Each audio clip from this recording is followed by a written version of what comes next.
Hi, I'm Mary, and today I want to share how my life with my husband Aaron took a completely unexpected turn. Our days used to be peaceful, with both of us working from home and enjoying the simple routine we had built. It was just the two of us, comfortable in our rhythm, until one day when Aaron's sister, Karen, arrived at our doorstep with her daughter Teresa. It wasn't unusual for Karen to drop Teresa off for a few hours here and there, but this time was different. This time, it felt like the start of something we weren't quite prepared for. "Hey, I'm swamped today. Can Teresa stay with you?" Karen asked. Her voice hurried as she barely waited for an answer. Before we could respond, she had already placed the stroller inside and dashed off. At first, we didn't mind. Teresa's bright laughter filled our home, a sweet distraction we hadn't known we needed. But what started as a few hours turned into regular, unannounced visits. The stays grew longer, and Karen's drop-offs became more frequent. One evening, as Aaron and I were knee-deep in a deadline for work, Karen called. "I'm heading out of town for a few days. I need to leave Teresa with you," she said, clearly frazzled. "Karen, we're swamped. We've got a huge presentation tomorrow." I began to protest, but she had already hung up. An hour later, Teresa was at our door, fast asleep in her carrier, blissfully unaware of the chaos her mother had just added to our lives. Days passed, then weeks, and Aaron's patience began to fray. "We can't keep living like this. It's not fair to any of us, especially Teresa," he said one night, frustrated as we rearranged our schedules yet again. "I know, we need to talk to Karen. We can't keep doing this without some kind of structure." I agreed, hopeful that we could find a solution. That weekend, over coffee, we tried to have a serious conversation with Karen. "Look, we love Teresa, but we need more notice. We have our own responsibilities, and this isn't working," Aaron said, keeping his tone calm but firm. Yeah, I get it. I'll try to be better about giving you guys a heads up," Karen replied, though her dismissive tone told us she wasn't taking it seriously. Despite the conversation, nothing changed. Karen's empty promises only led to more last-minute calls and even longer stays. The strain on our marriage grew as we struggled to balance work with the unexpected role of part-time parents. But through it all, one thing became clear: our bond with Teresa was growing stronger. Her presence was the one bright spot in the whirlwind of disruption, a small ray of joy in the chaos we were learning to navigate. As the weeks turned into months, I realized that despite the challenges, Teresa had become a part of our family in a way we never expected. But what we didn't see coming was the storm brewing on the horizon, one that would test us in ways we couldn't have imagined. It all started one afternoon as Aaron and I were wrapping up at a conference. My phone buzzed relentlessly with notifications, frantic messages from our neighbor and several missed calls from an unknown number. My heart pounded as I stepped outside to call back. "You need to come home right away. There's a serious situation with Teresa." Our neighbor's shaky voice sent chills down my spine. Aaron and I raced home, our thoughts spinning with worst-case scenarios. As we pulled into our normally quiet street, my stomach sank. Police cars lined the road, and a social services vehicle was parked in front of our house. The scene looked straight out of a nightmare. "What's going on?" "We're Teresa's aunt and uncle," Aaron said, trying to keep calm as we approached one of the officers. "We received a report about a child left alone. Can you explain why Teresa was unsupervised?" the officer asked, his tone firm. Before we could respond, Karen appeared, pushing her way through the small crowd. Her face was a mix of panic and defiance. "This is all a misunderstanding. I just left her for a little bit. They're always home," Karen blurted out, her voice shaking. "Karen, what were you thinking? We told you we were at a conference." I tried to keep my anger in check, but it was nearly impossible.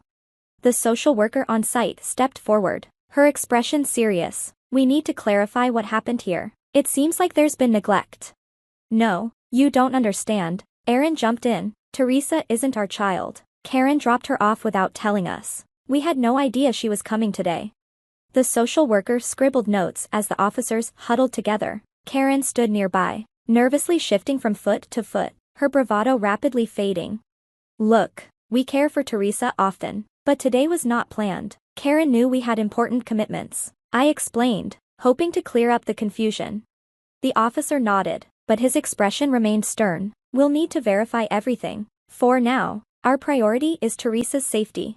I glanced over to see Teresa, who was being gently held by another officer. Her little face was filled with confusion and fear, and the sight of her so vulnerable made my heart ache.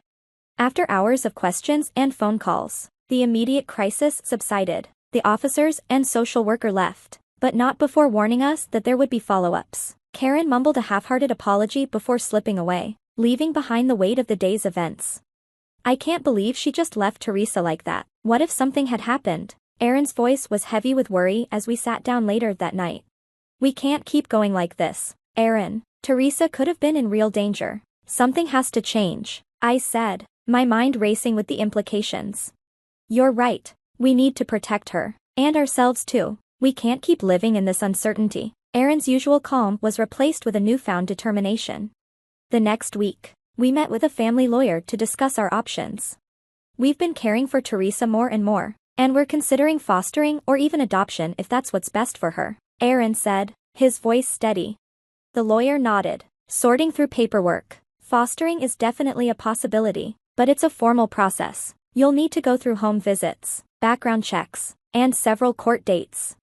We're ready for that, I replied, a sense of resolve settling in. The thought of Teresa being anywhere but safe was unbearable. As the legal process began, Karen's visits became sporadic, her personal struggles piling up. When she did come by, the tension between us was palpable.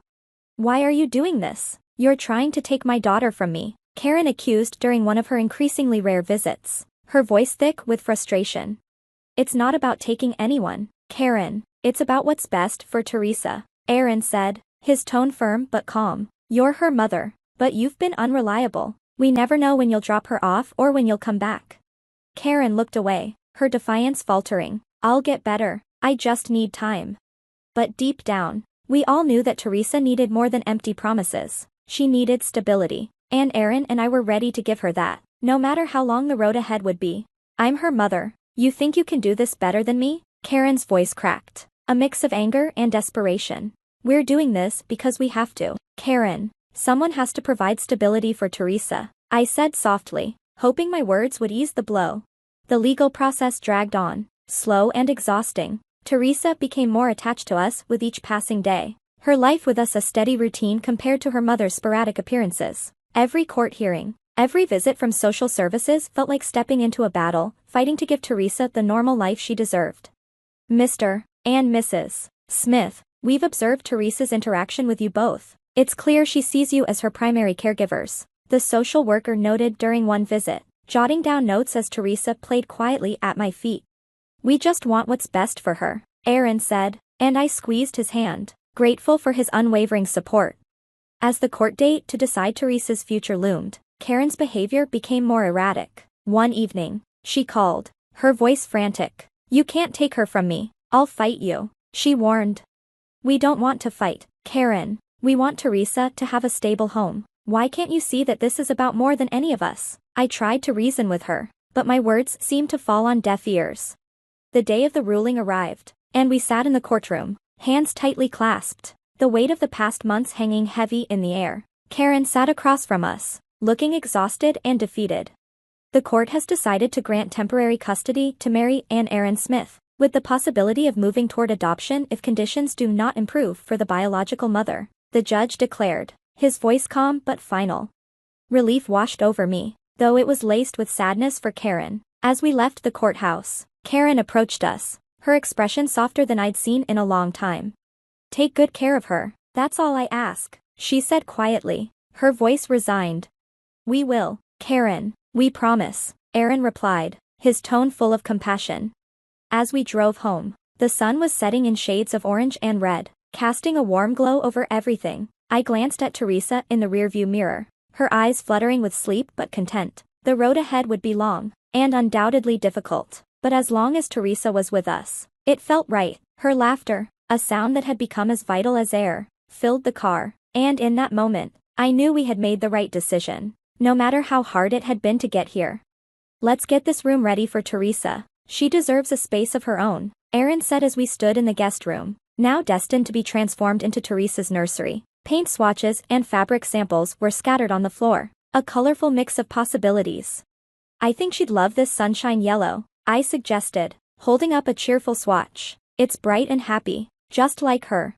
Aaron smiled, and we set to work, painting walls, assembling furniture, and decorating the room with playful decals. As we worked, Our conversations often circled back to Karen, how we could help maintain a relationship between her and Teresa. Despite everything, we knew it was important for Teresa to stay connected to her mother, even if our home would now be where she found her sense of belonging. It's important for Teresa to know her mother, no matter what's happened, I said, smoothing a decal onto the wall.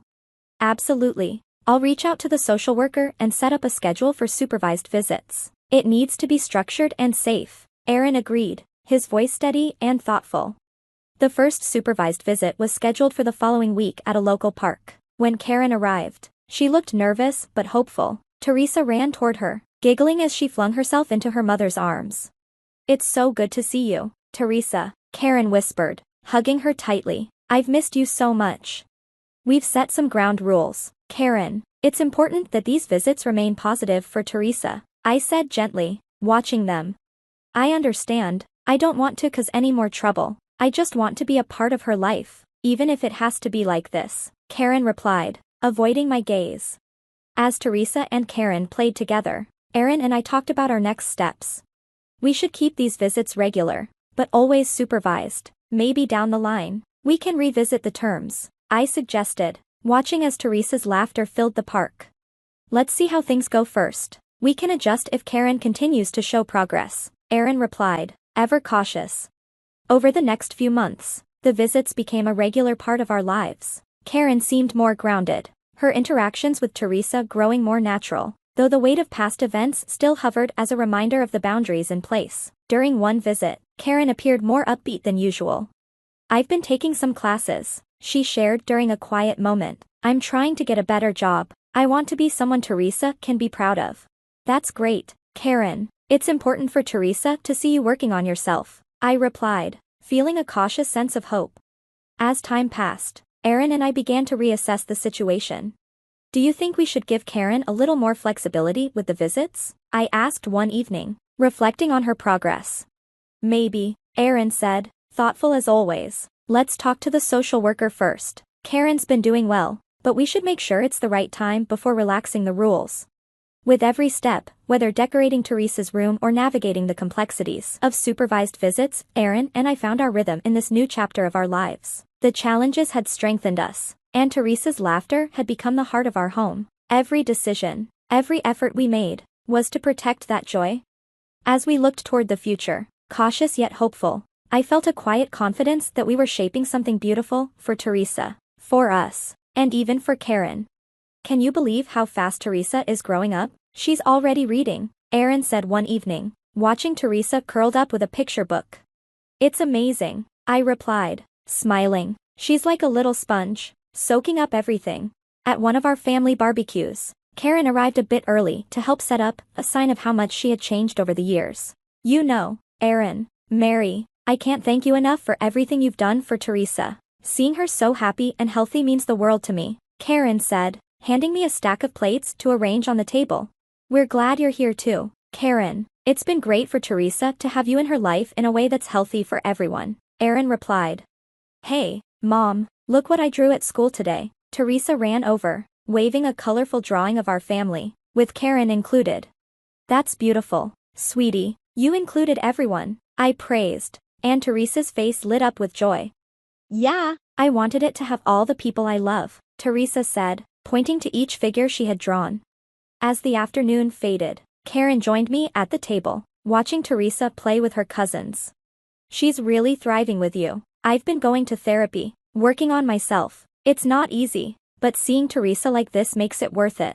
"It sounds like you're making real progress, Karen. I'm glad to hear that," I said, genuinely happy for her efforts. "Yeah, I just wish I'd sought help sooner, but I guess we all come to things in our own time," Karen reflected, her voice tinged with regret but also hope. As Teresa's birthday approached, I felt a profound sense of fulfillment. Aaron and I had taken on roles we never expected, but now, I couldn't imagine our lives any other way. We had created a family not just by blood, but through choice, love, and patience. Watching our little girl laugh and grow, surrounded by a tapestry of love and resilience, I knew we had achieved something truly wonderful.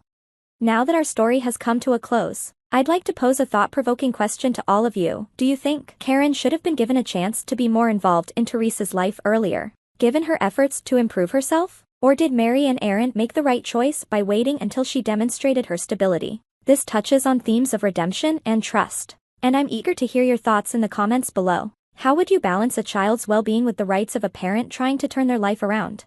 If you enjoyed this story and the discussion it prompted, please like this video and subscribe to the channel for more content like this. Your engagement helps us continue sharing these stories.